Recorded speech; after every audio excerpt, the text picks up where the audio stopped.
tu sais, c'est d'être au cœur des vies des gens, c'est de contribuer à leur projet immobilier, c'est d'absorber des émotions, c'est de gérer des finances. Tu sais, c'est presque autour d'une table, là, tu veux absolument pas parler d'argent, pas de politique, puis pas de sexe. Ben, t'as tout ça en même temps. Fait que c'est beaucoup d'émotions reliées à une grosse transaction, à des délais, à des sous.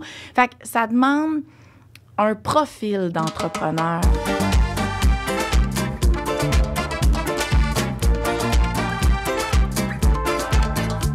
Salut Annie!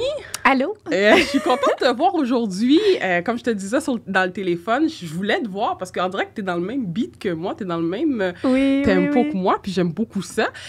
Pour ceux qui ne te connaissent pas, présente-toi, t'es qui? Je suis Annie Payan. Je ne sais pas par où commencer. Il n'y a pas d'exploit à annoncer. Ah non? Je suis juste Annie Payan de Remax du Quartier. Je suis aussi...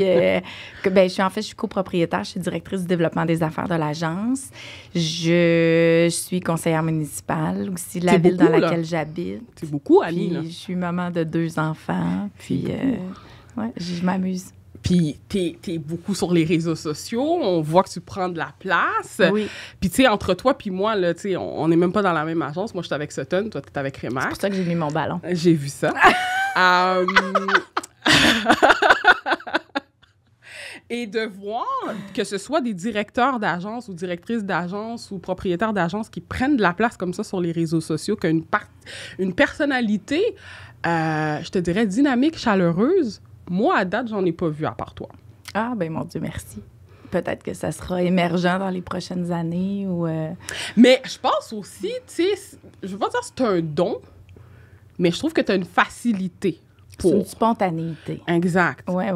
Exact. Fait que c'est pas tout le monde. Je ne pense pas que demain matin, on va commencer à avoir des directeurs d'agence sur les réseaux sociaux. Puis c'est une spontanéité qu'il faut aussi assumer, tu sais, peu importe le rôle dans lequel tu te trouves. Tu sais, il faut accepter de s'exposer, accepter d'exposer sa vie, accepter d'exposer son point de vue. D'accepter de s'exposer, c'est d'accepter le jugement, c'est d'accepter la critique, qui est souvent constructive, là, qui est souvent de bonnes choses qui en ressortent. Mais, tu sais, des fois, c'est confrontant. Il faut être prêt. Je pense que de s'exposer, il faut être prêt à vraiment s'améliorer. Parce que les gens vont facilement commenter puis intégrer la vie. Puis, tu sais, j'ai été au Panama avant les fêtes avec ma famille. Tu sais, c'était notre voyage de l'année parce que j'ai vraiment beaucoup travaillé. J'ai pas pris beaucoup de vacances en 2022, malheureusement. Puis, c'était le voyage tant attendu avec les enfants. Puis, on comptait les jours. Puis, là-bas, il y a quelqu'un qui m'a reconnue. Oh, wow! C'était super cool. C'était sympathique. C'était chaleureux. C'était le fun. Mais en même temps, mon chum m'a regardé puis m'a dit, là, c'est assez, là. Tu sais, fait que faut être prêt à ça. Fait que c'est des sacrifices. C'est bien du fun, mais c'est des sacrifices, je pense, comme dans n'importe quel plaisir. On parlerait à Gilles Villeneuve, un pilote de Formule 1, qui a eu bien du fun dans sa carrière, mais probablement qui a fait beaucoup de sacrifices. Fait que c'est un peu ça, les médias sociaux. J'ai beaucoup de plaisir, mais en même temps, c'est beaucoup de sacrifices. Voilà. Puis, je sais pas si toi, tu sens cette sensation-là, mais moi, la première fois que je t'ai vue sur les réseaux sociaux, pour moi, le style de vie que tu avais, c'est comme si tu étais un courtier. Je sentais que je suis comme, mais c'est une courtière là, que je vois qui est dynamique. Mais t'es pas courtier. Non, exactement. Mais on dirait que t'as la vie. Mais... Oui, parce que t'as été faire ton cours. Oui, exactement. Maintenant, oui. Mais tu l'exerces pas, je veux dire, c'est ça. Tu vends pas des maisons, etc. Non, mais on dirait le style de vie que t'as, une femme hyper débordée, moi, on dirait, pour moi, c'est un style de vie d'un courtier. Oui, peut-être. Ouais. Mais j'aime ça, tu sais. Je pense qu'on crée, puis on se le disait d'entrée de jeu, là, que oui, tu sais, ça amène des sacrifices quand on a plein d'affaires, plein de projets en même temps, mais c'est un choix, là. Tu sais, t'as pas la vie... Moi, je l'ai tout le temps dit, on est artisans de nos malheurs, hein. Fait que t'as la vie dans laquelle tu te retrouves parce que t'as fait le choix d'en arriver là. Fait que, tu sais, si à un moment donné, tu souhaites prioriser autre chose, une passion, ta famille ou un projet, ben tu vas tasser tout le reste pour prioriser cette affaire-là. Pour le faire. Puis, justement, c'est la raison pourquoi je t'ai invitée aujourd'hui, pour qu'on parle du courtage immobilier, mais surtout pour outiller les jeunes courtiers. Parce que moi-même, je suis jeune courtier. Oui. Ça fait combien de temps déjà? 2 ans et demi. 2 ans. Ah, ben bravo. 2 ans et demi, ça passe vite. Bravo. Oui. Courtier COVID, que mes collègues m'appellent. Oui. Et puis, je pourrais pas mentir, ça a extrêmement bien été pour moi, mes 2 premières années. Même là, je m'enligne sur la 3e, c'est fantastique. Bravo. Mais ce n'est pas le cas pour tout le monde, malheureusement. Et l'idée qu'on a d'un courtier, c'est on fait plein de cash, on roule tout en BMW, on a la belle vie, ce qui n'est pas vraiment le cas. OK? Donc, c'est pour ça que j'ai fait cet épisode-là aujourd'hui, pour vraiment mettre en lumière les courtiers immobiliers, dire les vraies choses. C'est quoi la game d'être courtier? C'est un super beau métier. Oui. Par contre, malheureusement, on est travailleur autonome. Il faut faire des sacrifices, il faut faire des choix dans la vie. On n'a pas le choix. Exact. Si on veut vraiment réussir. Donc, je voudrais qu'on s'en parle aujourd'hui parce que, bon, tu es copropriétaire avec Remax du quartier. Combien de courtiers? 375. Quand même. Là-dedans, des collègues, des amis que je connais qui m'encouragent à faire le switch. Du Marchand, tu devrais venir avec nous. Écoute, là, je pense à Jasmin, je pense à Christopher Saladin. Oh, écoute, c'est des personnes extraordinaires. Incroyable. Vraiment, c'est des belles références chez Remax du Beaucoup, surtout pour Jasmin qui viennent de commencer. En fait, on a été à l'école ensemble, moi puis lui. Et de voir que ça va super bien pour lui, je suis content. Parce que Jasmin la réalité... est à notre soirée des élites, là, le 10 février. Jasmin a 2 ans et demi aussi d'expérience. Puis il vient à la soirée des élites. C'est vraiment, pour moi, un bel exemple de réussite. Vraiment. Tu sais, surtout que on a été à l'école ensemble, on a fini ensemble. Puis je pense que plus que la moitié ne travaille plus dans le courtage ou fait 0 carré barré. Là. Pas de revenus, rien. C'est difficile. C'est difficile. Tout à fait. C'est le plus beau métier du monde. C'est vrai. Ça se vit. C'est même pas une job. C'est même pas une carrière. C'est d'être au cœur des vies des gens, c'est de contribuer à leur projet immobilier, c'est d'absorber des émotions, c'est de gérer des finances. Tu sais, c'est presque autour d'une table, là, tu veux absolument pas parler d'argent, pas de politique, puis pas de sexe. Ben, t'as tout ça en même temps.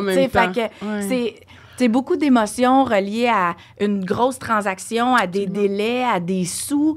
Fait que ça demande un profil d'entrepreneur. Puis des fois, ce profil-là, ben on pense qu'on l'est ou on le découvre avec les années, mais ça correspond vraiment à une fibre d'entrepreneur. Fait que je le comprends qu'il y a certains courtiers qui sont arrivés par la force des choses dans l'immobilier, dans les bonnes années d'immobilier qu'a provoqué la COVID.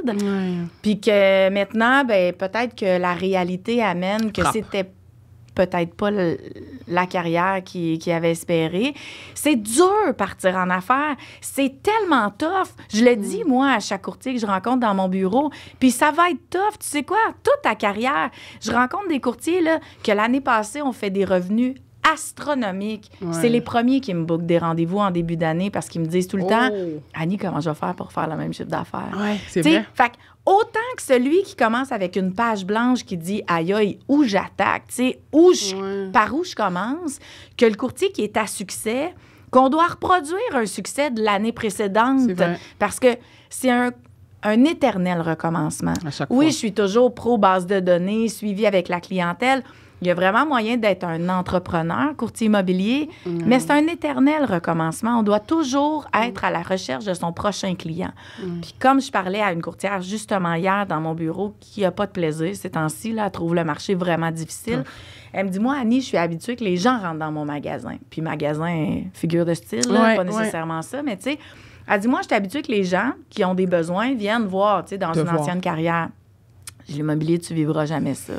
J'ai dit, c'est toi, mais tu vas le vivre si tu arrives à un point de notoriété assez élevé, 1% de référence en immobilier que les gens veulent absolument faire affaire avec toi, puis c'est ce que je souhaite, tu sais.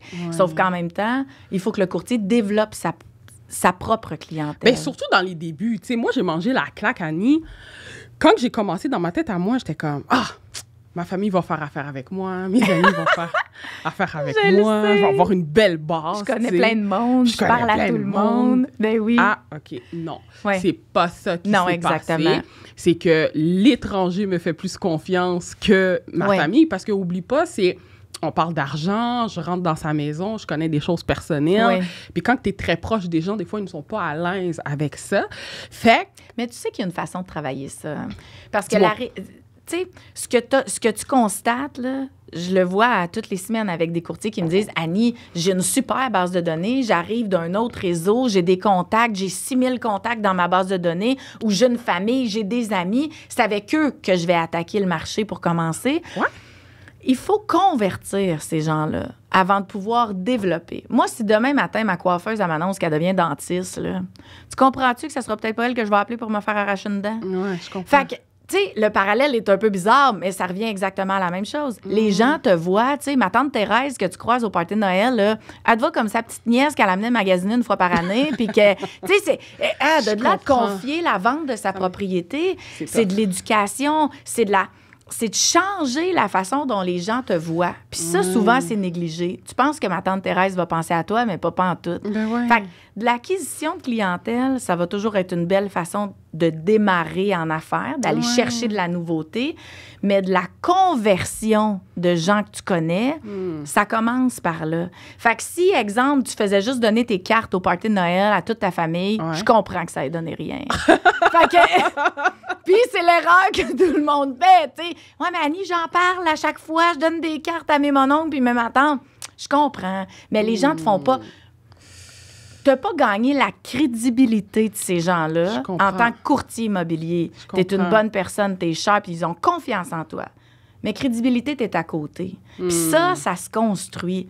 Puis j'ai plein de bons trucs si jamais vous en voulez. Ben, je sais pas quelle caméra regarder, mais... Je t'écoute parce que ma prochaine question, c'était ça. Parce non. Que, non, mais... Là, tu vas me faire donner mes trucs. Ben oui. Absolument, absolument. C'est sûr, là. Parce que tous les courtiers que je connais, on a tous eu ce problème-là. Ouais, ben personne ne m'a appelé. Je vais vous donner la solution. On a tout eu ce problème-là où on se disait, ben... Je pensais que ma tante allait faire affaire avec moi. Ben oui, puis c'était assez fâchant. Ma tante, là, en plus de ne pas faire affaire avec toi, elle l'a donné à un autre courtier. Toujours. OK? Fait que ça arrive. Ouais. Mais là, je vais donner un truc que j'ai jamais donné à la caméra. Ah ouais? Que je donne en coaching one-on-one à mes courtiers. Fait que sortez vos enregistreuses, prenez des notes. Tu sais, comme j'expliquais tantôt, puis en coaching, c'est ce que je me plais à développer, de l'acquisition de nouvelles clientèles, puis on pourra en parler tantôt, puis de bien travailler, de convertir ton réseau à toi. OK. Il faut d'abord que tu crées une base de données de ton réseau. OK? Parce que ça part de là. Il faut que tu aies une liste. Il ne faut pas juste que ma tante Thérèse soit dans ton téléphone de cellulaire. Il faut qu'elle fasse partie d'une catégorie dans ta base de données qui est, exemple, ton réseau de contacts. OK. Après ça, il va falloir que tu la convertisses tranquillement, que tu partages avec elle, pourquoi tu l'as fait. Parce que si tu as tout le temps trippé, exemple, sur la coiffeur, ben là, il faut comprendre pourquoi tu es rendu dentiste. Fait que si avant, tu faisais des hypothèques, il faut comprendre pourquoi maintenant tu fais de l'immobilier. Si avant, elle t'a connu, je sais pas quoi, à faire du ballet de jazz, ben là, c'est important qu'elle comprenne pourquoi tu es rendu dans l'immobilier. Je comprends. Fait que tu vas partager avec elle un peu le fond de ta pensée. Puis là, ça, là, c'est bien par courriel. Il y a moyen de bien travailler par courriel. Il y a moyen de renforcer en personne. Moi, je crois à la combinaison des deux. L'humain va toujours être l'humain, puis c'est la force de notre industrie. On travaille du monde avec du monde. Il n'y a jamais un robot qui va remplacer un courtier immobilier dans une transaction. Jamais. En tout cas, pas de mon vivant, je vous le garantis. La transaction est trop importante de le vivre en vrai. Fait qu'en vrai, puis automatiser un système par courriel, c'est la meilleure façon de développer de la business. Fait que ma tante Thérèse, faut que tu lui fasses comprendre pourquoi tu es rendu là. Pas juste faire affaire avec moi, si jamais tu connais quelqu'un, je te donne ma carte. Après ça, une fois qu'elle comprend pourquoi tu es là, va falloir que tu gagnes la crédibilité de ma tante Thérèse, que tu lui envoies des informations pour lui prouver que tu comprends l'immobilier. pourquoi t'aimes l'immobilier? Pourquoi la coiffeuse est devenue dentiste? Puis après ça, pourquoi la dentiste tripe ses dents? Pourquoi elle est arrivée là? Fait que là, ça va être lui donner de l'information sur le marché immobilier ou sur la façon de réfléchir d'un courtier immobilier. Quelles sont les opportunités qui valent le coup? C'est quoi l'analyse des prévisions économiques? Donc, la convertir tranquillement pour appuyer le fait que tu aies changé puis gagner peu à peu sa crédibilité. Ce qui est le fun là, dans cette catégorie-là, c'est que tu as déjà sa confiance, contrairement à ici. Ouais. Ici, le chemin est un peu le même, mais tu pars de plus loin. Ouais, ben raide, le gars, il te connaît pas, là. Fait que même si tu lui dis que tu tripes sur l'immobilier, je comprends. fait que tu vas commencer à la confiance ici, avant d'aller à l'exposition puis la crédibilité. Fait qu'ici, ma tante Thérèse, tu vas la travailler comme un client, mais en qui a déjà confiance en toi. Puis tu sais quoi? Tu vas partager tes réalisations avec ta base de données. Parce qu'une fois que tu as acquis la crédibilité, tu vas démontrer tes résultats. Fait que là, si tu me suis, tu es en train d'y exposer pourquoi. Ouais. Tu gagnes sa crédibilité avec des statistiques puis de l'information pertinente pour lui montrer que tu comprends puis la raison pour laquelle tu es vraiment là. Puis la troisième étape, tu vas lui démontrer des résultats. Fait que tu vas lui démontrer que tu es vraiment à ta place puis que tu génères pour tes clients. J'entends ce que tu dis, OK, mais moi, je me demande si c'est applicable pour nous, les Noirs. Oh, là! Non, je t'explique pourquoi. Et c'est très important, Annie, que tu comprends. Parce que nous, les Haïtiens, ou la minorité visible, on a comme 3-4 carrières que nos parents veulent qu'on fasse. Puis si c'est pas ça, on sort du cadre. Je savais pas. Puis j'imagine qu'un courtier immobilier n'est pas dans les 3. Et pas dans les 3. OK. Fait que, tu sais, moi, là... C'est quoi les 3, par curiosité? Écoute, nous, les Haïtiens, soit tu vas dans le milieu de la santé, tu es infirmière. OK. Soit, écoute, je te conseille d'aller faire avocat. Tu sais, c'est un métier avec du pouvoir. Oui. C'est noble. Ou dans... ingénieur. OK? Fait que la santé, le juridique, exactement. la techno. Exact. OK? Donc, moi, Marsha Saint-Jean, OK, à 25 ans, 26 ans, quand que je dis à mes parents, je quitte parce que j'étais éducatrice à l'enfance, je travaillais à la commission scolaire, je quitte ça pour aller faire courtier immobilier. Mon père est comme, ah, courtier immobilier, une seconde carrière que tu fais quand tu es rendu quasiment proche de ta retraite, tu n'as pas de stabilité, ouais. tu sais, t'as pas d'assurance, t'as rien. Fait que j'ai beau faire tout ça, là, mon père est comme, non, là, c'est pas tant toi, là, c'est, t'as fait une carrière que techniquement, tu devrais pas faire. Est-ce que tu l'as vraiment fait? De quoi? Les 3 étapes. Moi, dans ce que tu me dis, j'ai l'impression que tu es resté à la première. Ça se peut. T'as peut-être raison. T'as raison, OK? T'as raison avec ce que tu dis. Je suis restée à la première. Mais aujourd'hui, je ne sais pas si tu as eu la chance de voir ce que je fais, mon contenu, blablabla. Aujourd'hui, ils voient les choses un petit peu plus différemment parce que les gens me donnent de la valeur, me reconnaissent. Fait que comme, finalement... Donc, tu es dans les résultats. Ouais, mais 2 ans plus tard... C'est normal, tu as sauté l'étape du milieu. Il y a une étape à tout.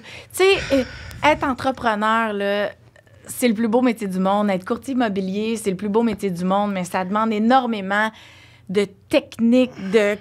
Tu sais, c'est pour ça qu'on coach, nous autres, du monde. Parce que, justement, on fait peut-être économiser du temps, on évite des faux pas, on fait des carrières de courtier immobilier dures, perdurent, aient des résultats, parce que c'est facile de dire « Aïe, je suis courtier depuis 1 an, j'ai presque pas fait de transaction, je tourne en rond, je sais pas par où commencer, ça me coûte cher, parce qu'on va se le dire, ça coûte extrêmement cher être courtier immobilier. » Puis j'ai pas de résultat, fait que je vais retourner dans mon ancien domaine. Absolument. Quand on comprend la mécanique de création de valeur dans une entreprise, comme l'entreprise du courtier immobilier, on a envie de rester parce qu'on sait c'est quoi la prochaine étape. On n'est pas juste à « Ouais, mais je l'ai dit à ma tante Thérèse que je courtier immobilier, pourquoi elle fait pas affaire avec moi? » Tu sais? Fait que de savoir le plan, les prochaines étapes par où je vais arriver avant d'avoir des résultats, il faut que je gagne la crédibilité. Comment je m'y prends? ça nous crée des objectifs. Ça fait que l'échelle du succès est plus savoureuse que juste d'arriver à des résultats puis de dire, bon, j'ai fait X milliers de dollars dans mon année ou j'ai fait moins X milliers de dollars dans mon année. Oui, je comprends. Mais c'est sûr que moi, je mets souvent ma génération de l'avant où on n'est pas patient puis qu'on veut toutes les affaires vite puis qu'on aime ça quand que ça roule notre affaire. Mais moi, le réflexe que j'ai eu, tu sais, quand que les gens de ma famille ne m'ont pas soutenu, j'étais comme, OK, ben, qui va vouloir faire affaire avec moi? Oui. C'était ça. C'est confrontant. Ben oui, ben bien sûr. Tout à fait. Tu sais, aujourd'hui, on en jase, mais dans le temps, je trouvais ça pas drôle. Là. J'avais envie de pleurer. Là, oui, c'est sûr. C'est quoi cette affaire-là? Parce que pour toi, c'était la sécurité aussi. C'est les gens qui ont toujours cru en toi, puis qui ont été te voir ton spectacle de ballet, puis quand tu gagnais des médailles de patin artistique, là c'est... Mais il y a de la... Pense à ma coiffeuse qui devient dentiste. Oui. Là, je le comprends, tu sais. Ouais. Puis c'est vrai, t'as raison. Mais moi, puis c'est ce que je trouve plate, tu sais, quand les courtiers te mettent ça comme excuse de l'avant, on doit pas s'arrêter à ça. Exactement. Mais tu sais quoi? Je trouve que souvent, on attend trop longtemps avant de demander de l'aide. Tu sais, des fois, j'ai des courtiers dans mon bureau qui sont à un point de non-retour puis qui me disent « Annie, là, ça va plus, là, mes finances, je commence à m'endetter à faire du courtage immobilier. Donc, c'est une roue, là. Mes pensées sont occupées à plus penser à payer mes fournisseurs puis à payer ma carte de crédit que d'aller chercher des prochains clients. Fait que, moi, non. D'avoir, puis de là, le choix d'une bonne agence. Je voulais pas en parler. Mais le pire, je le savais. Non, c'est naturel pour moi de rentrer là, dans notre conversation. Mais toute bannière confondue, je pense qu'il y a de très bonnes agences, peu importe la bannière. Mais tu vois le genre de là... Tu sais, on a mis la table sur... C'est vraiment dur être courtier immobilier. Puis ça sera peut-être pas ta famille puis ton père qui va te donner ton premier listing. Non. Donc, il faut que tu t'entoures de gens qui vont être plus forts puis plus grands que toi. Que tu vas t'en servir comme inspiration. Que eux, là, ça leur a pris 3 ans avant de faire leur première pièce dans l'immobilier. Puis aujourd'hui, c'est des millionnaires de l'immobilier. Il y en a plein de belles histoires comme ça. Ben oui. Fait que tu sais, je pense que... Puis d'avoir un directeur qui croit en toi, qui est là pour toi, puis qui peut te coacher n'importe quand sur c'est quoi la prochaine étape. Ça fait que des histoires à succès se créent, se maintiennent, puis deviennent prospères avec les années. Je suis d'accord avec toi. Par contre, qu'est-ce que j'ai remarqué, mettons, de mes collègues qui ne réussissent pas, c'est que faut que tu aies faim aussi, là, Annie. Là. Tu sais, je veux dire, l'agence, elle est là pour te supporter, pour t'encadrer, mais la faim en toi, elle peut pas te le donner. Ça, je suis d'accord. Elle peut pas te le donner. Ouais. Et c'est là le problème, c'est que je trouve que les gens n'ont pas assez faim. C'est moi, quand je suis rentrée dans le courtage, c'était soit ça ou rien, là. Ça marchait pas pour ma carrière où ce que j'étais, je me voyais plus là. Ouais. Ben là, si ça marche pas dans l'immobilier, pour moi, c'est comme, je suis dans la marde. Je fais quoi après, tu sais? Tu viens marcher ce que j'ai dit au début du podcast, que ça correspond à un type, un profil d'entrepreneur. Oui. Fait que, tu sais, d'avoir faim, c'est pas juste d'avoir des grosses factures à payer, il faut que l'argent rentre. Ouais. C'est d'avoir faim, comme toi, comme moi, de projets, d'ambition. Il est où mon prochain client? Même si j'ai signé 8 listings cette semaine, il est où le prochain, là? Fait que, comment je peux augmenter mes revenus, diminuer mes dépenses? Tu sais, c'est un profil d'entrepreneur à succès. Fait que c'est normal qu'on se pose des questions, puis c'est normal qu'on développe ça aussi, parce que je pense qu'on n'est peut-être pas tous avec cette fibre-là, mais ça se développe. Puis le succès, c'est tellement différent pour toi, pour moi, pour... Absolument. Tu sais, un chiffre d'affaires idéal, un objectif de carrière, c'est tellement tout différent que... Moi, je te dirais, fais le tien, puis va le chercher, là, tu sais. Oui. Mais par contre, quand même, Annie, entre toi puis moi, tu l'as dit toi-même, être courtier immobilier, il y a des dépenses fixes qui restent, qui sont tout le temps là. Exactement. Tu sais, moi, quand je suis rentrée dans le courtage, dans ma tête à moi, c'était comme, je travaille à temps plein, je me mets à 100%, je me vois pas faire, mettons, en bas de 100 000, tu sais. Pour moi, c'était pas rentable. J'ai pas de vacances, je travaille 7 jours sur 7. J'étais comme, mais voyons donc, si je fais pas ça, ben vaut mieux que je retourne salarié. C'est moi, très comme exigeant. Ça que je le voyais, parce que c'est exigeant. j'ai pas... Tu sais, moi, je fais souvent cette blague-là. J'étais passée dans le podcast de Cérou Jeanne, puis je disais, Cérou, le samedi, si tu m'appelles à 8 h du soir, je suis chez moi, devant mon ordinateur, je regarde les statistiques, je regarde les comparables. Tu comprends? Je bois pas, je fume pas, je m'en vais pas dans des clubs, ça m'intéresse pas non plus. Ben, le samedi soir, je suis chez moi. Oui. Soit je suis en visite, ou soit je suis en permanence. Comment je peux augmenter mon entreprise, aller chercher plus de revenus? C'est ça qui est important pour moi. Le reste, ça m'importe peu, tu sais. Parce que c'est ta priorité. C'est ma priorité. Est-ce que tu prends une journée de congé par semaine? Là, j'ai commencé à le faire parce que là, je suis coachée. J'ai un coach qui m'oblige à le faire. Donc, normalement, c'est le dimanche. Mais même encore là, c'est tough. OK, d'arrêter à 100%. J'ai tout le temps quelqu'un qui m'appelle. J'ai des trucs. Mais normalement, oui, le dimanche. Écoute, c'est de trouver son équilibre. Puis c'est bien que tu aies pris un coach qui te suggère de le faire. Parce que des fois... on devient tellement étourdi dans l'immobilier. Puis ça, c'est une formation que j'ai donnée il n'y a pas longtemps. Je disais, tu sais, remplir son horaire puis être productif, c'est complètement différent. Tu sais, remplir son horaire juste pour s'étourdir puis avoir l'impression de faire quelque chose puis de travailler, c'est quelque chose. Mais tu sais qu'à la fin de la semaine, tu n'as rien fait, dans le fond. Tu as juste eu des comme rien. Bien, c'est remplir ton agenda avec des vrais rendez-vous qui vont te permettre d'avoir une journée de congé. Parce que rien faire, tu peux faire ça 365 jours par année, mais rien faire, pas te pogner le cul, mais rien faire de constructif dans ton agenda. Bien, en fait, qui va t'aider à générer des revenus. Parce qu'on est une entreprise. Puis moi, je le dis tout le temps à mes collègues, moi, je me considère pas comme courtier immobilier. Je considère que j'ai une entreprise. C'est exactement tous les mois, mon agence m'envoie une facture. À tous les mois, j'ai des dépenses. Fait qu'il faut que j'ai des revenus qui viennent compléter le tout. Sinon, je suis dans la merde. Oui, tout à fait. Sinon, c'est la faillite. Exact. Tu comprends ce que je veux dire? C'est difficile au début, tu sais, parce que faut que tu ailles chercher des clients. Tu as des dépenses fixes qui sont élevées. C'est confrontant parce qu'il y a énormément de technologies à apprendre en immobilier, là, tu sais, tous les logiciels, l'analyse des statistiques, puis tous les outils avec lesquels on doit travailler. Ça demande des skills d'entrepreneur, d'adaptation. Mais toi, c'est quoi le conseil que tu pourrais dire pour un nouveau courtier qui sort de l'école? Oui. OK, outre que d'aller à Remax. C'est ça que je voulais dire. Pour aller chercher de la clientèle. Parce que tu le sais, le nerf de la guerre, c'est d'avoir des clients. Oui. Puis là, on parle pas nécessairement de listing acheteur. Je suis même pas dans ça. C'est d'aller chercher de la cliente, d'aller chercher de la business. Exact. C'est quoi le conseil que tu pourrais te donner? Parle à tout le monde. OK. Le but, là, c'est que tu parles d'immobilier au plus de personnes possible dans une journée. C'est sûr qu'à un moment donné, par la force des choses, si tu y vas, au début de ta carrière, là, tu dois y aller avec action-résultat. Tu sais, plus t'en fais, plus t'en as. Là. Tu sais, plus tu fais des appels, plus tu fais du porte-à-porte, plus tu parles que t'es courtier immobilier à quelqu'un, aux gens, plus tu vas en avoir. C'est la loi de la nature. Tu sais, ça peut pas... C'est indéfendable. Si tu fais 40 heures de cold call une semaine, même si t'es poche, même si t'as pas encore tes cartes d'affaires, puis même si... Poche au téléphone, je veux dire, même si t'as pas la technique, puis t'es gêné, puis tu te fais raccrocher la ligne au nez, fais-en 40 heures, là, puis appelle-moi si t'as pas de rendez-vous. C'est impossible.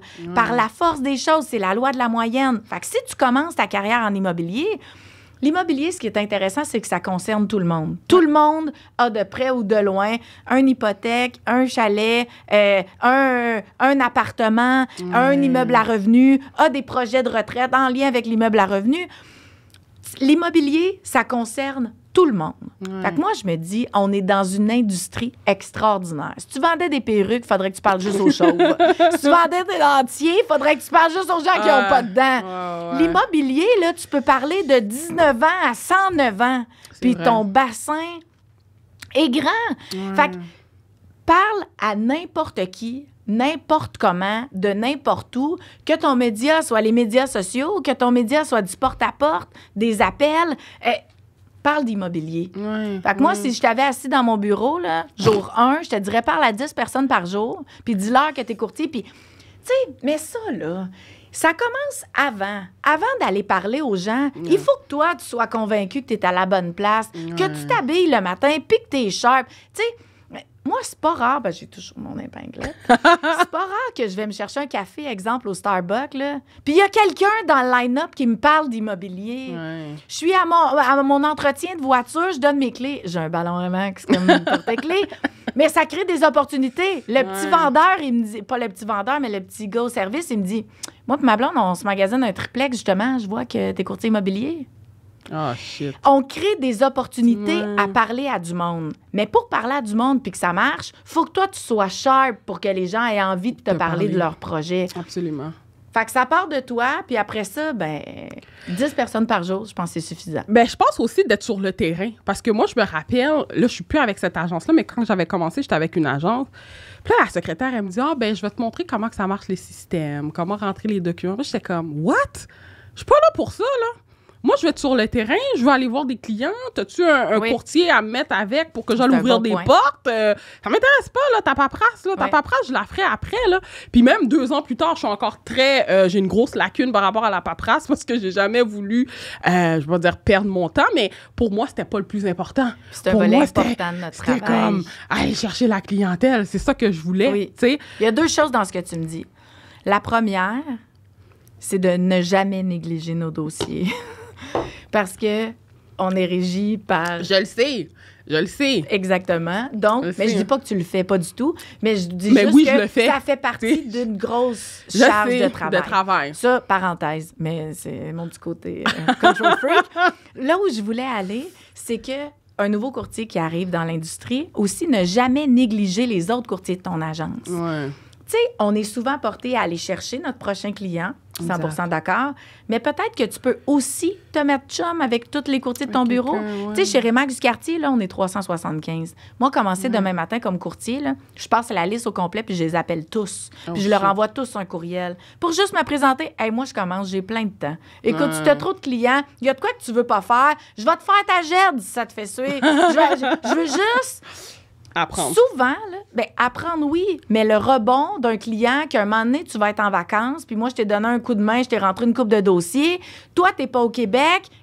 À qui tu vas le référer? Ouais. À quelqu'un que tu as vu, à quelqu'un que tu as parlé. Puis de là, mon point, de se prendre un bureau dans l'agence.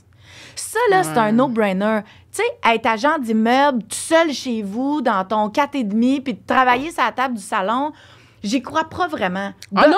Ben non. De un, là, ça te met pas dans le mindset. Fais des appels dans ton salon, toi. Je vais te challenger. Avec plaisir. Moi, j'ai explosé mes 2 dernières années de chez moi. Ah oui? Ouais. OK, qu'est-ce que t'as fait? Comment? Qu'est-ce que tu veux dire, qu'est-ce que j'ai fait? Qu'est-ce que t'as fait pour exploser tes 2 dernières années de chez toi? Mais en fait, c'est que, comme je te dis, c'est la fin qui est en dedans de moi. Fait qu'on dirait que peu importe où ce que je suis, je sais ce que j'ai à faire. Bon. Si par mois, j'ai pas un certain nombre de transactions de faites, je suis depressed, ça va pas bien. Ouais. Fait que peu importe dans quel environnement que je suis... Moi, je vais te challenger. Dis-moi. OK. Pourquoi tu le partagerais pas avec les gens de ton bureau, le don que t'as? Personne me l'a demandé, je sais pas. Tu sais, là, on est, OK, moi, je réussis bien chez moi. Oui. Cool. C'est super cool parce que tu fais partie d'une minorité. Tu sais, d'habitude, les gens ont besoin de sortir, besoin de sentir la vibe de l'immobilier. Oui. Moi, si tu étais dans mon agence, là, je te dirais, Marsha, viens donc prendre un bureau, là, ou viens travailler au bureau une journée par semaine. Tu as tellement une vibe extraordinaire, puis tu sais tellement où tu t'en vas, puis la job que tu as à faire. Je comprends que tu la fais bien chez toi, mais viens donc contaminer le monde au bureau un peu. Tu sais... Ah, c'est ça l'immobilier, c'est ça la collaboration, c'est ça. OK, toi, peut-être que t'es self... Ah ouais. OK, tu manages tes affaires comme il faut. Mais moi, j'aurais envie de te dire, tu sais, il y en a qui commencent à toutes les semaines dans l'industrie. Viens donc leur montrer que pour toi, ça marche. J'ai déjà des coups de téléphone, on m'appelle beaucoup, là. Tu sais, je suis comme... Tant mieux, tu le diras à ton père. Il le sait déjà. Mon père, il le sait déjà parce que son ami l'a appelé. J'espère qu'il va nous écouter. Je pense pas qu'il... Tu sais, mon père a 53 ans, fait que non, je pense pas, mais ses amis l'appellent. OK. Pour lui dire, j'ai vu ta fille, sa pancarte est à côté de chez moi, j'écoute ses vidéos, ça va être une grande femme, ça va être, tu sais... Fait qu'il le sait. Je comprends. Il dira pas. Tu comprends? Il me le dira pas, parce qu'il a son orgueil, tu sais. Mais non, mais c'est sa façon de t'aimer. Tu sais, des fois... Des fois, ce qu'on a besoin, c'est pas ce qu'on reçoit. Je suis d'accord. Ouais. Mais en même temps, il faut savoir décoder des bonnes personnes. Il y a des personnes qui valent la peine d'être décodées. Ouais. Comme ton père. Ouais. Tu penses? Je suis convaincue. Écoute, je peux vous prendre un rendez-vous, tu jaseras avec lui, je sais pas. Continuez ce que vous faites bien. Donc, oui, c'est ça, Annie. Donc, moi, je suis tellement... je suis pas tellement, je suis obsédée. C'est littéralement ça. Je parle que d'immobilier tout le temps. Okay. Fait que c'est pour ça que je te dis, tu sais, même quand que je travaille de la maison, je sais ce que j'ai à faire. Oui. C'est comme, il y a rien, là, qui peut, tu sais, il faut que je fasse tu vas chercher tes clients? Est-ce que tu fais de la sollicitation, de la prospection? Oui. Moi, j'ai 4 sources de où est-ce que ma clientèle provient. La première, c'est les réseaux sociaux. Donc, j'ai parti un compte TikTok il y a comme un an et demi. Puis je pense que je suis rendue à 24 000 abonnés. Je comprends rien. Tu sais, je suis comme, c'est quoi cette affaire-là? C'est pas simple, ça, TikTok. Non, c'est pas simple. Okay. C'est pas simple. Et je te cacherai pas que dans les débuts, quand que j'ai commencé sur les réseaux sociaux, ça m'a confrontée parce que c'est là que tu découvres la critique. Toi, t'es comme, je suis là pour aider les gens, pour donner du conseil, puis ça me revient pas comme je le souhaitais. Exact, je comprends. Mais ça fait partie de la game. Et puis, ben, le retour est tellement incroyable, là, tu sais, je veux dire, en termes de clientèle, que ça me génère, les réseaux sociaux, là, j'ai rien à dire, là. Puis c'est de la clientèle de qualité? Clientèle de qualité, oui. Je te donne un exemple, parce que moi, j'aime ça parler de chiffres, c'est vrai. J'ai un autre... Tu sais, je te donne un exemple, ça va être concret pour les gens. Moi, quand que je fais mes vidéos, tout c'est un montage, je paye quelqu'un qui s'occupe de tout pour moi. Et ma première année, je l'avais payé 22 000 $. OK? Mais moi, Annie, quand j'investis $1, il faut que ça m'en rapporte minimum 3, 4, 5 $. Yeah, c'est bien. Parce que le jour que je vais vouloir embaucher une adjointe ou même quelqu'un d'autre, il ne faut pas que je sois serrée. Tout à fait. Donc, c'est très important pour moi. Donc, j'ai investi 22 000 $ ma première année pour qu'il monte mon contenu parce que j'ai d'autres choses à faire que commencer à faire du montage de contenu. Oui. 22 000 $, ça m'a rapporté 100 000, 106 000 $. Wow! Félicitations! Sur les réseaux sociaux. C'est extraordinaire. C'est malade. Oui. Ça, c'est sans compter toutes les autres sources que j'ai parce que je fais des appels, de la sollicitation. Tu comprends? Fait que là, pour moi... Source 1, médias sociaux. Médias sociaux. Source 2, appel, cold call. Ah ouais? Tous les N'importe matins. qui. Ouais. Des cold calls, c'est tu sors un code postal. Non. En fait, comment que je fonctionne, c'est je viens de vendre, je viens d'inscrire. OK. Du proprio, je suis pas encore assez game. OK, parce que des fois, ils viennent me chercher dans mes émotions, donc je suis pas encore assez game. Mais je viens de vendre, je viens d'inscrire. OK. Ou même, mon bureau vient d'inscrire, mon bureau vient de vendre. Je comprends. Surtout dans les débuts, j'avais pas beaucoup de listings. Moi, je faisais que des acheteurs. Oui. Fait que ce que je faisais, mon bureau vient d'inscrire, mon bureau vient de vendre. C'est un bon conseil. OK. Troisième source? Troisième source, mes anciens clients références.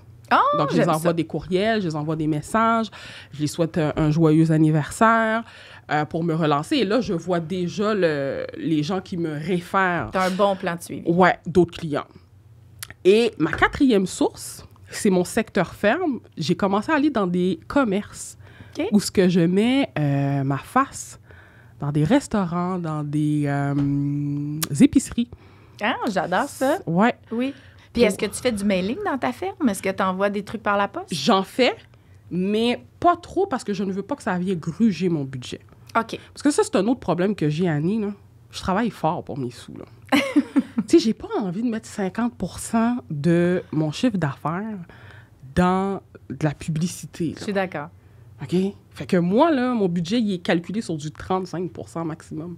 Pas plus. C'est quand même élevé. C'est quand même élevé. En début de carrière, on sait qu'on a un investissement plus grand à mettre. Mais un jour, il va falloir qu'on redescende ça à 20 puis à 10 en vitesse de croisière. C'est ce que je souhaite. Oui. Mais même encore là, je te dis ça, l'année passée, quand j'avais fait le calcul, j'étais à 29 %. Mais c'est quand même bien. On est au début. Il faut que tu te fasses connaître. C'est ça. Mais si j'envoie des courtiers, là, ils me disent, Marcia, je fais 600, 700 000. Ouais, mais c'est quoi le net, s'il te plaît, qui te reste dans tes poches? Puis moi, mon vocabulaire, c'est toujours en net. Je veux connaître le net, je veux pas connaître le brut, ça m'intéresse pas. Puis quand ils te disent le net, t'es comme, ah! Comment ça? Ce qui manque à ta question, c'est, on sait que ça coûte cher être courtier immobilier. Le net est une bonne question, mais attaché à ça, c'est de connaître sa vision long terme. Moi, je connais de très bons entrepreneurs qui acceptent de faire peu de net pendant un certain nombre d'années parce qu'au début, quand un avion décolle, c'est là que tu brûles tout ton gaz. Ouais. Fait qu'en arrière de ça, si je coachais ces courtiers-là, je leur ferais mettre un système en place pour justement garder toute cette clientèle-là puis assurer avec des bonnes procédures les suivis. c'est correct qu'il t'en reste pas beaucoup les premières années. C'est une décision d'affaires. Ouais. Fait que si t'en fais 500, parce que là, on parle de chiffres, puis t'en dépenses 300, c'est très élevé. Mais en même temps, on comprend que c'est temporaire, puis on comprend que toute cette clientèle-là, puis tu sais, quand tu fais des cold calls, là, si tu parles avec une personne puis tu as une belle relation, mais elle veut pas vendre, surtout les Just List, Just Sold, t'appelles monsieur, madame, tout le monde qui sont voisins d'une propriété à vendre. Mais si tu as une belle conversation avec elle, là, qu'est-ce qui t'empêche de lui demander son adresse courriel puis de commencer à le mettre dans ton pipeline d'infolettes ou de tes suivis annuels, d'y envoyer une petite carte par la poste à Noël? Trop souvent, on envoie des coups d'épée dans l'eau. Trop souvent, on parle avec des gens qui auraient éventuellement un intérêt. Là, on le sait, l'immobilier, ça concerne tout le monde. Ouais. Si c'est pas cette année, ça va être dans 5 ans. Si c'est pas dans 5 ans, c'est dans 10 ans. Je suis sûre que tu vas être en business plus que 10 ans. Oui, absolument. Si toi, tu construis un système pour justement construire ta business, naturellement, ton pourcentage d'investissement en marketing puis en développement des affaires, il va réduire parce qu'à un moment donné, tu vas pogner ta vitesse de croisière. Puis c'est quoi ce système-là? Come on, Annie, là! Come on! Ça demande énormément de réflexion parce que c'est du custom. Ouais. Tu sais, moi, je connais Prospect sur le bout de mes doigts, puis selon moi, c'est le système par excellence du courtier immobilier. Il y en a plein d'autres. Là. Je sais que Follow Up Boss gagne en part de marché. Ouais. Je ne l'ai pas exploré encore. Fait que oui, ça viendra. Peut-être que l'année prochaine, quand on se reparlera, je te dirais Follow Up Boss, c'est la 7e merveille du monde. Pour l'instant, je suis encore beaucoup dans Prospect parce que Prospect fait la job. Ça fait la job. Fait que ça, c'est du custom, c'est du one-on-one, c'est de savoir comment tu veux traiter tes clients. C'est la même chose que si je demandais à quelqu'un comment tu fais ta sauce à spaghetti. C'est la même chose. Au final, on va manger du spaghetti. Sauf que, c'est quoi les ingrédients que tu mets dedans? Fait qu'il faut que ce soit ultra personnalisé. Il faut que ça soit toi, tes tripes. Il y a du monde avec qui j'ai fait des plans. C'est à tous les mois, là, ils veulent en donner. Ils ont plein d'idées. Ils font de la création de contenu. Je comprends. Puis il y en a d'autres que 2-3 fois par année, c'est suffisant. Oui, je comprends. Selon toi, là, c'est quoi les qualités qu'un bon courtier devrait avoir dans ses débuts? Ou en tout cas, peut-être développer des habiletés qui vont l'aider à réussir? Oui, je te dirais que les habiletés d'entrepreneur vont toujours être, tu sais, pas tant de performance, mais de vouloir bien faire les choses, de s'auto-défier. C'est pas tant les chiffres, c'est pas tant le trophée, puis c'est pas tant le classement. C'est de toi te dire, bon, regarde, je me donne un challenge. D'ici à la fin de la journée, je vais avoir un rendez-vous pour la semaine prochaine. Puis c'est d'être capable de s'auto-discipliner. Fait que, la qualité, je sais pas comment décrire cette qualité-là, mais pour reprendre tes mots, peut-être, c'est quelqu'un qui a faim, c'est quelqu'un qui est ambitieux, c'est quelqu'un qui est pas inébranlable, c'est pas ça le mot, mais c'est quelqu'un qui est fonceur puis qui va y aller. Puis ça, là, ça va se refléter partout dans sa carrière. Autant dans son acquisition de clientèle qu'en négociation pour ses clients. Tu sais, quand là, tu parles pour les finances de ton client, si tu es ambitieux puis tu es quelqu'un qui a faim, tu vas aller jusqu'au bout pour ton client. C'est vrai. Fait que je pense que ça va te servir tout au long de ta carrière puis peut-être aussi dans des périodes ou des marchés un peu plus creux, un peu plus différent. Tu sais, quand ça fait 8 rendez-vous que ça marche pas ou tu as des offres qui tombent. Faut être ambitieux. Je pense qu'il faut être un peu inconscient pour être un bon courtier. Oui, ça se peut. Non, mais tu as raison. Tu as raison parce que j'avais eu la discussion l'année passée avec un courtier d'expérience. Puis il me disait, « Oh, Marsha, tu l'as eu facile les 2 dernières années. On était en pleine COVID. » Mais je pense pas qu'en 2023, ça va être la même chose. Il m'avait dit ça. Puis ça m'avait fait quand même quelque chose. Ouais. Et sur le coup, parce que moi, je suis quelqu'un qui est quand même un peu impulsif, j'ai dit, moi, je vais te prouver que ça sera pas le cas. C'est bon. D'accord? J'ai dit, je te parie que l'année, on va commencer le mois de janvier, j'aurai déjà au-dessus de 4 à 5 listings de sorties, d'inscriptions de fêtes. Oui. Je me dis, comment tu vas faire ça? Et en plus, on est dans les temps des fêtes, on prend toujours ça relax, puis tout ça. Puis j'ai dit, moi, je vais te prouver le contraire. Et pendant les temps des fêtes, pour ceux qui sont proches de moi, j'ai pas pris de vacances. OK, je travaillais parce que justement, c'est plus tranquille.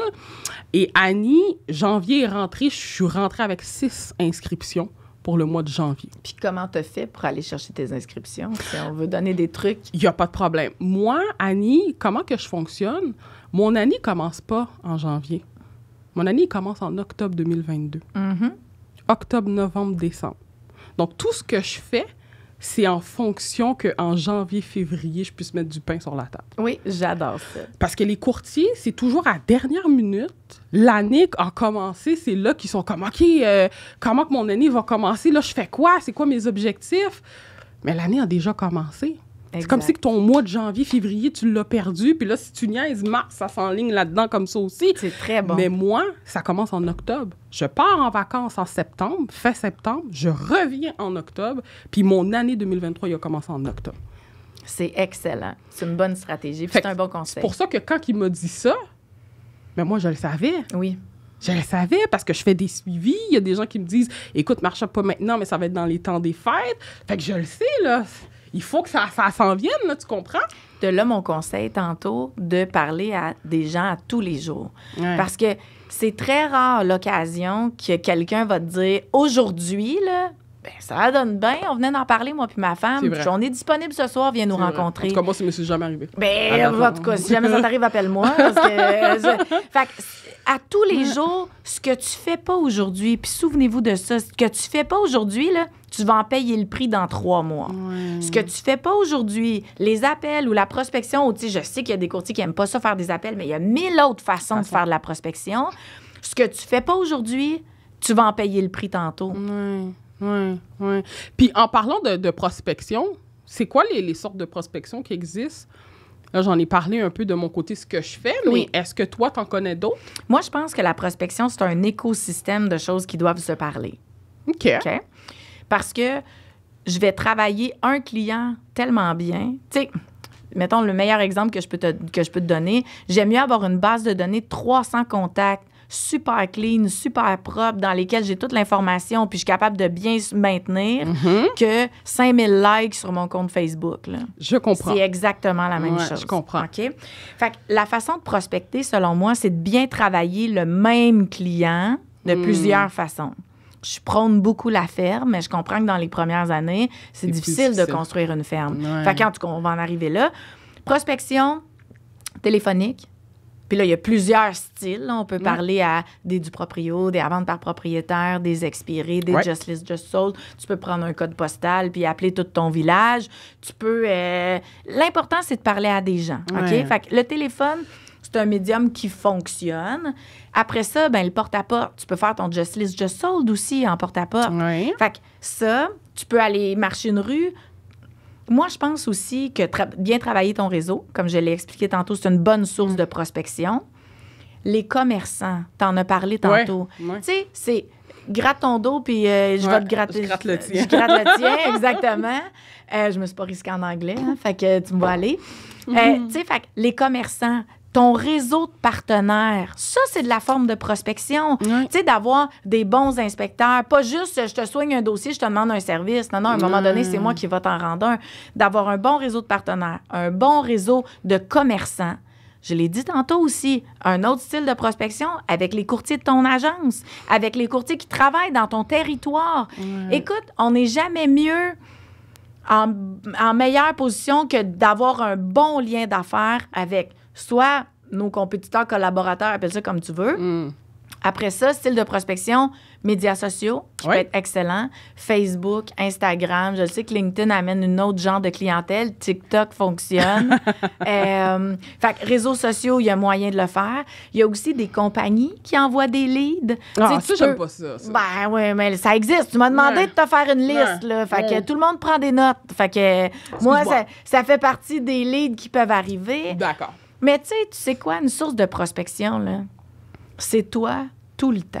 Tu sais, il faut que toi, tu sois ragoûtante. Il faut que les gens aient envie de faire affaire avec toi. Que tu marches dans la rue, que... Tu sais, c'est un style de vie, la prospection. Ça, c'est des actions de prospection. Mais en même temps, si toi, là, t'as bu un verre de trop la veille, puis que, je sais pas quoi, t'es pas bien dans ta... Tu sais pas ce que tu fais dans l'immobilier, tu connais pas ta valeur ajoutée, t'es pas capable de bien défendre ta rétribution, tout ça va faire que tu vas être moins fort dans tes actions. Fait que moi, j'ai envie de te dire que Step back, là, la prospection, c'est un style de vie. Oui. Là, c'est la partie où je vais te challenger. Par rapport à l'agence. Oui. Parce que je vois que tu mets de l'avant beaucoup Remax, c'est correct. Moi j'ai toujours dit que ce n'est pas l'agence nécessairement qui fait un bon courtier ou qui fait qu'un courtier réussit. Je considère que c'est l'être humain en soi. Mm-hmm. Ce que le client achète, c'est pas nécessairement l'agence, c'est qui je suis en premier. D'accord? Et pour l'avoir vu, mettons, quand que j'inscris des propriétés, je pense que je me suis arrivée une fois dans toutes les propriétés que j'ai inscrites. Puis ça, c'est après que le contrat soit signé, qui me dit « Ah, en passant, t'es avec quelle agence? » Tu comprends? Oui. Tu sais, même dans ma présentation, mais ça, c'est moi, je sais pas si les autres courtiers le font, mais je parle de moi. Je mets moi de l'avant, mes services, j'écoute mon client. Puis si je veux, j'ai le temps, je parlerai de mon agence, puis des avantages. Oui. Donc, je te challenge là-dessus, à savoir où ce que je sais que Remax prend une grosse partie du marché, etc., puis que Remax a tendance à mettre ça de l'avant au courtier, de dire qu'on est la meilleure agence, venez avec nous, etc. Qu'est-ce que tu en penses de ça? C'est une excellente question à laquelle j'adore répondre parce que tu es la 102e à me la poser. Fait que c'est presque rendu mon sales pitch. L'agence, là, ça se doit toujours d'être un outil dans le coffre à outils du courtier. Le courtier, là, s'il est poche pour construire des maisons, tu sais, c'est le menuisier, là, s'il est poche pour construire des maisons, s'il a le meilleur marteau dans son coffre à outils, il va être poche pareil, là, tu sais. Autant que, moi, j'ai déjà vu des Top Gun menuisiers avoir des affaires tout croche parce que ça fait des années puis il les a pas changés, construire des chefs-d'œuvre. T'as tellement raison. Tu me challenges pas pantoute parce que je te le donne. C'est l'humain qui fait la job. Tu sais, un bon courtier, j'en connais dans toutes les bannières. Puis des courtiers poches, j'en connais dans toutes les bannières. Poches, mais tu sais, qui se prennent moins au sérieux, qui n'ont pas les mêmes valeurs que peut-être que moi je prône. Puis comme dans n'importe quelle industrie d'ailleurs, là, je connais des très bons mécaniciens, puis je connais qu'il y en a d'autres qui sont pas mal moins efficaces. Fait que l'agence, c'est un outil dans le coffre à outils du courtier. Je suis d'accord que le client, il va te choisir toi. Par contre, on a parlé de développement des affaires. Tu dois rejoindre une agence qui est plus grande que toi. Toi, à la table, tu as une job à faire. Je suis d'accord que ce ne sera pas Annie Payan qui va être à côté de toi avec sa balloune, puis qui va... Tu sais, ça n'a pas rapport. Le client, il va te saisir. C'est lui qui va décider de signer un engagement avec toi. Exact. Puis bravo de le faire de la façon dont tu le fais. Dans la mesure où on veut développer des affaires, on veut développer des opportunités, c'est là que l'agence est un outil indéniable. Parce que l'agence, elle, trace le chemin pour ses courtiers. Si je fais de la prospection, puis je suis Annie Payan de Remax du quartier, ou je fais de la prospection, puis je suis Annie Payan... Peu importe, là, de n'importe quelle affaire. Vas-y. tu veux me peinturer dans le coin? Non, mais tu sais, je suis Annie Payan, agence immobilière. Tu sais... Je comprends. Tu comprends qu'il y a des agences qui font partie de la culture des gens. Il y a des agences en lesquelles les consommateurs ont confiance parce que les services sont rendus, parce qu'il y a une mécanique de service à la clientèle. Puis plus tu es dans une agence qui est vue, qui est connue, qui est reconnue, plus tu as d'opportunités. Puis c'est quoi qu'on recherche quand on est courtier immobilier? Des opportunités. Merci. Fait qu'on prendra rendez-vous après. Mais...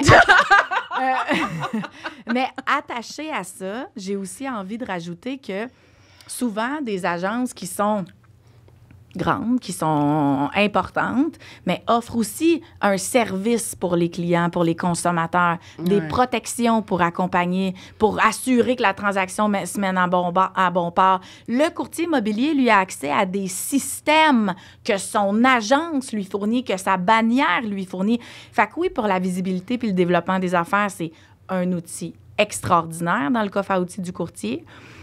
Puis, dans l'accompagnement day-to-day du courtier, c'est plus facile de travailler quand on a les bonnes affaires pour bien travailler. OK. Mais à ce moment-là, pourquoi qu'il y a des courtiers que je connais personnellement qui performent c'est incroyable, ils ne sont pas avec Remax, là? Tu leur demanderas. OK. Non, mais Non, je peux pas parler pour les autres. Je peux parler pour nous, par exemple. Moi, j'avais écouté ton podcast avec Siru, mon ami, je suis toujours en train de massacrer son nom, Suri-Jeanne, et tu avais dit quelque chose qui m'avait vraiment marqué. Tu avais dit que les gens ne devraient pas changer d'agence pour changer d'agence. Ils devraient changer d'agence parce qu'il y a une stratégie derrière. Oui. Il y a une raison, tu sais, parce qu'on n'oublie pas, on est entrepreneur, on a une entreprise. Donc, notre but, techniquement, c'est d'aller dans une croissance, tu sais. Et là, t'en parles pas aujourd'hui. Ah, je sais pas. Fallait-tu que j'en parle? J'ai pas senti l'opportunité de... Mais on peut en parler. Mais je veux qu'on en parle. Je veux qu'on en parle parce que, tu sais, des fois, les gens... Puis, tu sais, je vais te le dire. Tu sais, les gens, ils vont dire, je vais aller chez Remax. Avec Remax, je vais avoir plus de clients. Mais c'est pas ça. Tu comprends? Tu sais, c'est... Moi, il y a des gens, là, que je pourrais te nommer off-record, là, qui ont doublé leur chiffre d'affaires depuis qu'ils sont chez Remax du Quartier parce qu'ils étaient dans d'autres agences, qui font la même affaire. La même affaire qu'ils faisaient. Puis, tu sais, ça... plus qu'un. Puis ils pourraient même t'en témoigner. Je serais même pas gênée de te donner leur numéro de téléphone. Puis ça, t'as-tu des statistiques? T'as-tu... Non, parce que c'est pas un plaisir, là. Ben oui, c'est un plaisir, mais tu sais, c'est pas là-dessus que... Bon, moi, je comprends. L'humain est pour beaucoup là-dedans aussi. Fait que, tu sais, je suis pas une pelleteuse de rêve. Fait que moi, tu sais, dire que tu vas doubler ton chiffre d'affaires en venant chez nous, hey, pas en tout, parce que si on y arrive pas, je veux pas prendre la charge de ton non-succès. Ou, tu sais, aïe! Mais je peux confirmer, affirmer, par exemple, qu'il y a des gens dans mon équipe qui l'ont fait. C'était pas leur plan. Quand ils sont arrivés, puis c'est pas comme ça qu'on a créé notre relation d'affaires non plus, de dire hey, je m'en viens chez Remax du Quartier parce que je veux doubler mon chiffre d'affaires. C'est je viens de faire ma première année chez Remax du Quartier. J'ai fait le double de ce que je faisais avant. Ouais. Tu sais, même stratégie, même... Tu sais, la visibilité, le branding, y a-tu... tu sais... J'entends ce que tu me dis. J'entends ce que tu me dis, parce qu'il y a beaucoup de l'humain derrière aussi, sa volonté aussi. Puis c'est vrai, t'as raison, parce qu'on se le cacherait pas. Tout dépendant de l'agence avec qui tu es, il y en a qui sont... Je vais pas dire... Non, je vais le dire. Il y en a qui sont moins bons que d'autres. Il y en a qui ont des forces. Comme dans n'importe quelle industrie, tout à fait. Que d'autres, puis c'est correct par rapport à ça. Mais j'avais aimé cette réflexion-là de dire que, tu sais, à un moment de notre vie... En tant que courtier, je pense qu'on se la pose, la question, tu sais. Tout à fait. Quand exactement. on se dit, on se voit où, c'est quoi qu'on veut pour notre futur, est-ce que l'agence avec laquelle qu'on est, on se voit là pour plusieurs années, là, tu sais. Oui, puis c'est souvent la conversation que j'ai avec des courtiers qui ont un certain nombre d'années assez... Pas trop d'années d'expérience dans l'immobilier, puis qui m'appellent pour venir chez Remax du Quartier parce qu'ils me disent, au début, quand je suis sortie de l'école, je trouvais ça intimidant, Remax du Quartier, parce que c'est une agence qui est impressionnante. Remax, tu sais, ça laisse présager des performances qu'on veut juste des gros courtiers. Ben, les frais aussi, là, Annie, là. Les frais sont présents. Gros, petit. Tu sais, je pense que ça laisse place à... Ça dépend. Le lien que tu as avec l'argent, ça dépend. Tu sais, on a parlé de développement des affaires tantôt. Ouais. C'est un outil, les frais, dans une agence.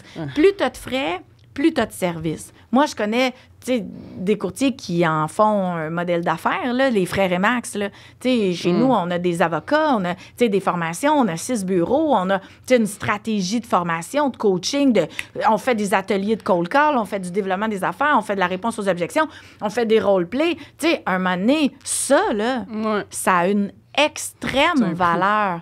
Fait que... Je comprends. C'est un frais... nécessaire à générer un revenu, selon moi, comme mettre du gaz dans ton char pour aller travailler. Ouais. Fait que c'est un peu la même chose. Il suffit juste de choisir quel genre de véhicule tu veux, mais des frais d'agence, il y en a partout. Ouais. Après ça, c'est de mesurer... Plus cher que d'autres, mais...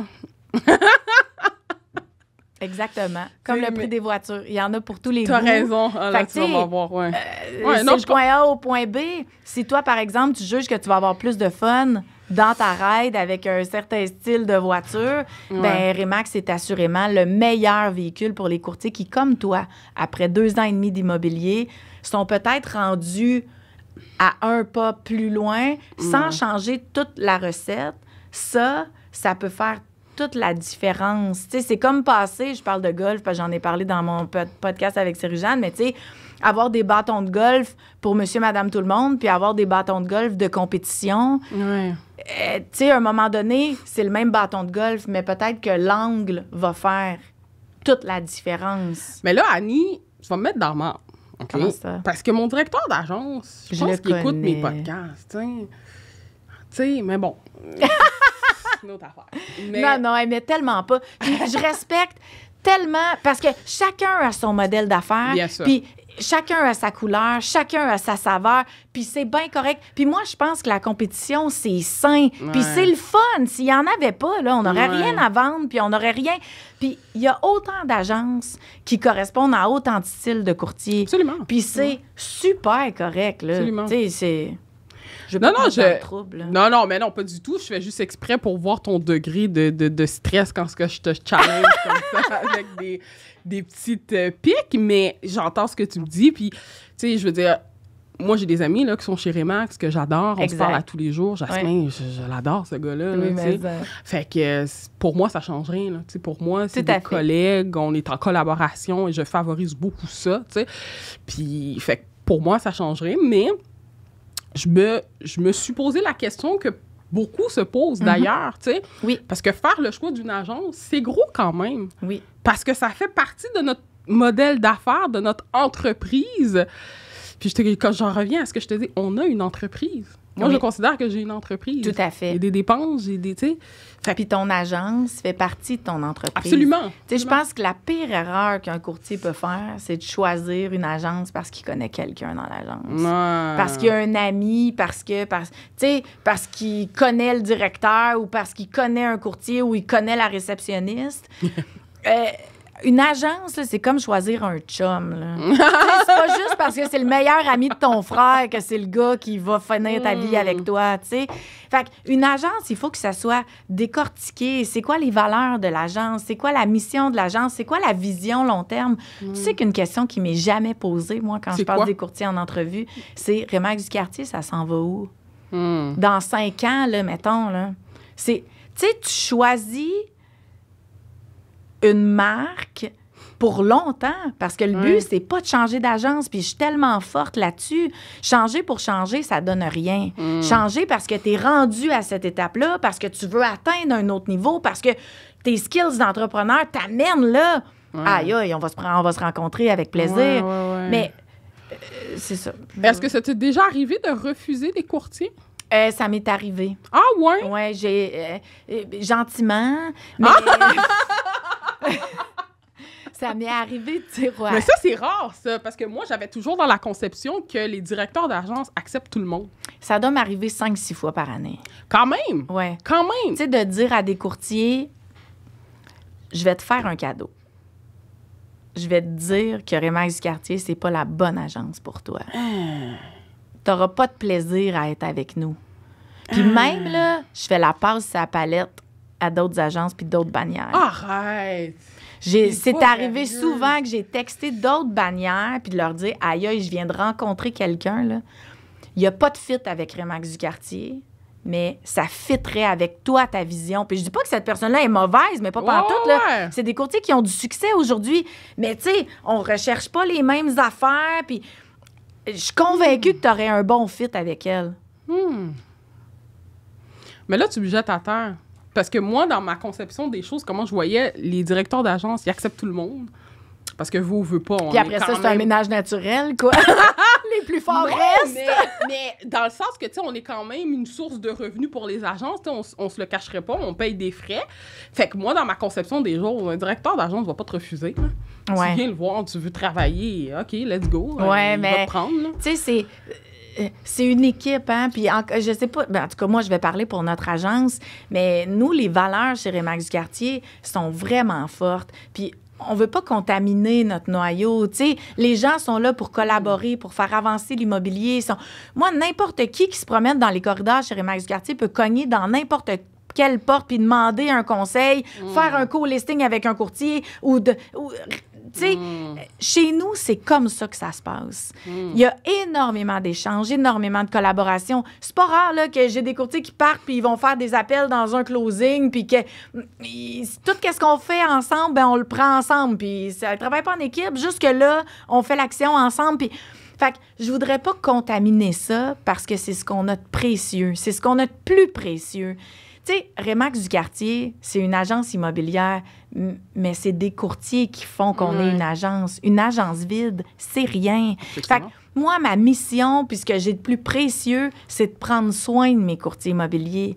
Fait que je peux pas, par respect pour eux, engager n'importe qui juste pour le portefeuille de l'agence. Fait que si je comprends bien, les courtiers qui rentrent à Remax du Quartier ne partent pas, là. C'est sûr qu'il y en a qui partent. Je te mentirais de te dire ça. Surtout là, avec la dernière année, je dois avoir fait 25 suspensions de permis. Parce non, mais attends, suspension de permis, ce n'est pas la même chose qu'un courtier qui décide de quitter pour aller dans une autre pour agence. moi, c'est un départ quand même. Là, dans ma colonne des départs, c'est pas une victoire, mettons. Mais tu sais, là, c'est des gens qui sont arrivés avec la COVID que là, ils se rendent compte qu'ils sont peut-être pas à leur place. Mais oui, il y en a des départs. Puis tu sais, moi, je commence l'année, puis je le sais que je vais en avoir parce que c'est comme ça la réalité. C'est comme ça une agence immobilière. Dans l'année, il va se passer des départs à la retraite, des congés de maladie, des congés de maternité. Et moi, sur 375, là, je peux m'en attendre à avoir quelque chose à toutes les semaines. Là. À toutes les semaines, il y a quelque chose. Fait que si on dit que, exemple, une agence, c'est 7-8 % de rotation naturelle. Par année? Par année. Bien, on commence l'année, puis pour maintenir le bateau à flot, bien, on le sait qu'on a 400 fois 8 %. 8 fois 4. Je suis pas bonne en maths, là. Tu m'as dit que t'aimais les chiffres. Ouais, juste pour compter mes chiffres puis mon chiffre d'affaires. Grosso modo. Fait que, mettons que je commence l'année pour maintenir. Puis si le pourcentage dans l'année est différent, diminue, c'est cool, j'aurais gagné ça. Ça revient à dire augmentation des revenus, mais diminution des dépenses. Moi, si je perds pas de courtier, je diminue mes dépenses, j'augmente mes revenus. Je pense pareil comme toi dans ta stratégie d'entrepreneuriat. Fait que moi, je commence l'année en tant qu'agence, puis je sais que je vais avoir une rotation de peut-être 30 courtiers. Parce qu'on est une grosse agence, là. Fait que c'est proportionnel. Mais ça fait que moi, je commence l'année dans ma tête, dans le moins. Fait qu'il faut que j'aille chercher au moins 30 courtiers dans l'année pour que, après ça, prendre l'expansion. Donc, tu te fais des objectifs personnels? Énormément. Wow! Okay. À tous les jours. Ah ouais? Pour vrai? Je suis une freak des objectifs. C'est cool. Ouais. Puis est-ce que tu fais comme moi? Tu sais, moi, je l'écris sur une feuille. Puis quand que je l'écris, Annie, c'est coulé dans le béton. C'est vrai? Ouais. C'est comme, ça devient une obsession, là.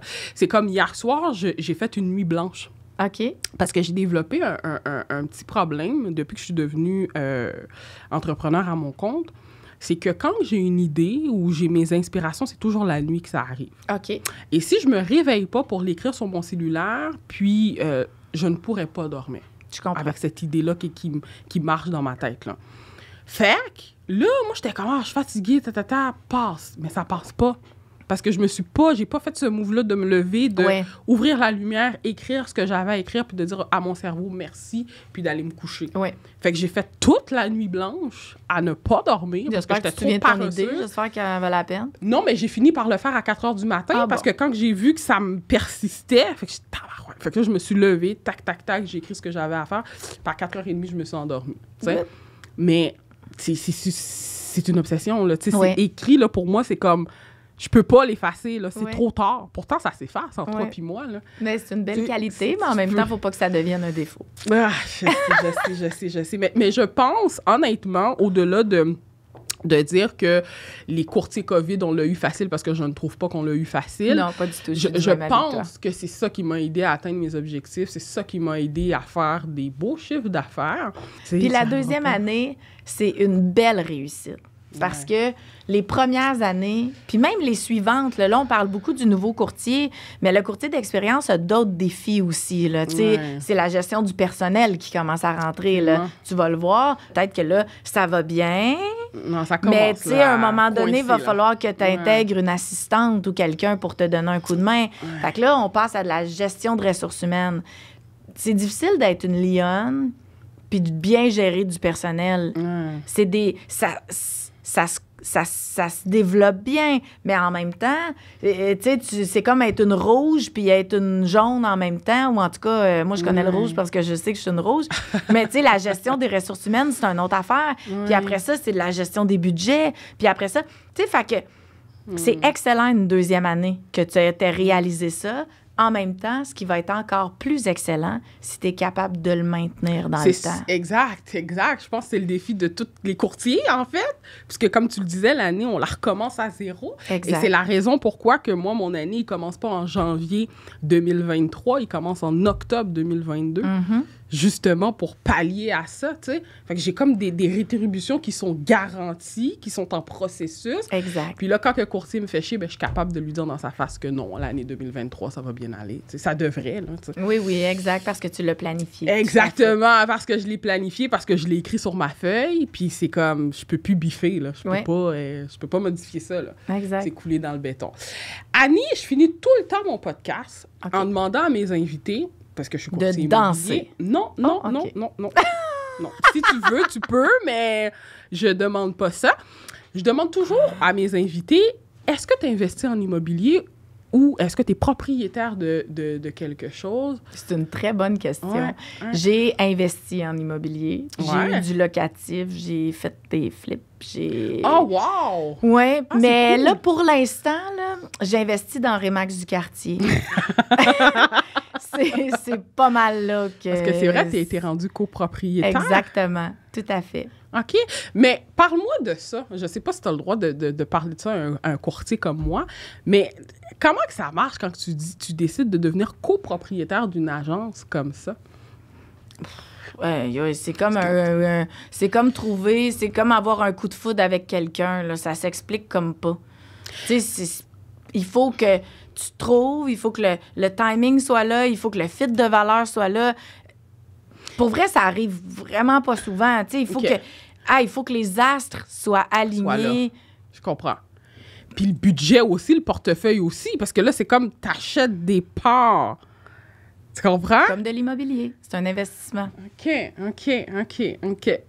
Puis il faut surtout, contrairement à acheter de l'immobilier, il faut surtout savoir ou sentir qu'on va être une valeur ajoutée pour notre investissement. Oui. Parce que d'être directeur ou copropriétaire, rendu là, ça fait pas beaucoup de différence, d'une agence immobilière, il faut que toi, tu sois une valeur ajoutée à cette agence-là. Oui. Parce que on a des courtiers immobiliers dans notre équipe. Il faut que moi, que je sente à tous les jours que je les aide à grandir, que je les aide à faire de l'argent, que je les aide à déployer leurs ailes. La pression est vraiment forte pour un directeur quand il est là pour les bonnes raisons, puis encore plus pour un copropriétaire, parce que là, c'est tes tripes sur la table que tu mets. C'est pas juste un job. Oui.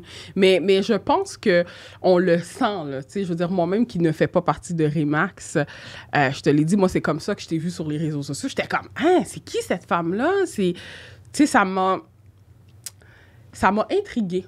Ah, c'est gentil. Parce que avant, je sais pas, ça fait combien de temps que tu es copropriétaire? Ça fait 5 ans que je suis chez Remax du quartier. Ça fait 3 ans que je suis copropriétaire. Ben, encore là, peut-être parce qu'avant, je n'étais pas courtier, là, je le sais pas, là. Ouais. Mais je sais pas si avant, comment il s'appelle? Serge. Serge, s'il était autant sur les réseaux sociaux comme toi, s'il mettait ça de l'avant. Il était très présent, mais à sa façon. À sa façon. Puis à sa génération. Serge, c'est un homme extraordinaire qui a siégé sur des conseils d'administration. Tu sais, avant là, que les médias sociaux soient aussi effervescent, il y avait d'autres façons de rencontrer puis de se faire connaître. Puis, tu sais, on a une campagne publicitaire dans la Presse Plus. À tous les week-ends, Serge est dans la Presse Plus avec une vidéo. Tu sais, on est ultra complémentaires. Mais je pense quand même, entre toi puis moi, tu as attiré beaucoup de courtiers parce que ta présence est sur les réseaux sociaux. Oui, bien, sur les réseaux sociaux, ça me sert bien. C'est sûr que c'est un médium qui fonctionne. Mais le danger, comme j'explique à tous les courtiers, c'est que c'est une base de données qui ne t'appartient pas. C'est vrai. Quand je rencontre des courtiers en coaching, il faut jamais négliger ça. Parce que la journée où Facebook ferme ou que toi, tu te fais barrer ton compte puis que tu n'y as plus accès, tu viens de perdre toute ta niche. Fait que Et voilà. Fait que je suis très conscient que c'est un médium qui fonctionne bien pour moi, mais c'est très volatile. Fait que je m'assois pas là-dessus. Ben, c'est pour ça, en fait, que moi, quand j'ai commencé, je voulais avoir le plus de sources de leads possibles et pas juste d'une seule plateforme parce que j'étais comme, premièrement, je déteste être dépendant de quelque chose. Oui. Puis deuxièmement, ben, c'était ça. C'est si demain matin, il arrive quelque chose, mon compte marche pas. Mais pense à mon écosystème. Tu sais, si tu te sers de cette plateforme-là pour nourrir ta base de données, puis après ça, envoyer des suivis par la poste ou, tu sais, les appeler, bien, ça aurait été temporaire parce qu'on le sait. On le sait, là. Ce serait fou de se dire que Facebook va être populaire puis le médium de l'heure pendant 100 ans encore puis que tous les business à venir peuvent s'appuyer sur les médias sociaux. Vraiment pas. On le sait. Comme la COVID, on le savait que la pandémie aurait une fin. On le savait. Fait qu'on le sait. Fait que prenons des actions maintenant pour juste pas se faire prendre par... Oui, quand ça va être trop tard, en fait. Exactement. Écoute, Annie, merci beaucoup d'être venue dans mon podcast. Hey, merci à toi. Cool, vraiment. Je savais qu'on aurait du fun. Ouais, merci moi de m'avoir aussi. challengé. J'ai dit des choses que j'ai jamais dit sur ton podcast. Quoi? Fait que merci de m'avoir amené là. Quoi? Les gens qui me suivent pourront comparer dans les autres. Fait que ceux qui ont écouté le podcast aujourd'hui écouteront les autres savoir ce que j'ai dit de différent. Mais non, j'apprécie beaucoup, puis c'était pour ça que je voulais t'inviter. J'étais comme, c'est elle que je vais inviter. C'est gentil. Puis j'ai trouvé ça vraiment nice de ta part, puis sharp, que malgré que je sois pas dans la même agence que Remax du quartier... Jamais je vais lever le nez sur ça. Jamais. Tu m'as dit oui tout de suite. Je me dit, ben tout oui, à fait, Marsha, ça va toujours me arrête, faire plaisir. C'est sûr que je vais être là, fait que ça, j'apprécie beaucoup. Puis merci de ton temps, merci d'avoir pris le temps d'être avec moi. Puis... Merci à toi, on en a appris plus sur toi aussi aujourd'hui, je suis convaincue. Effectivement, bien que c'est mon défi en passant, hein, parce que sur les réseaux sociaux, moi, je parle beaucoup de ma business, mais je parle pas beaucoup de moi. Bon, on en a parlé un petit peu aujourd'hui. On a parlé un petit peu. Puis ça, c'est un défi que je me donne aussi, tu sais. Mais non, je suis vraiment, vraiment contente là, merci beaucoup. que tu sois là. Merci. Annie.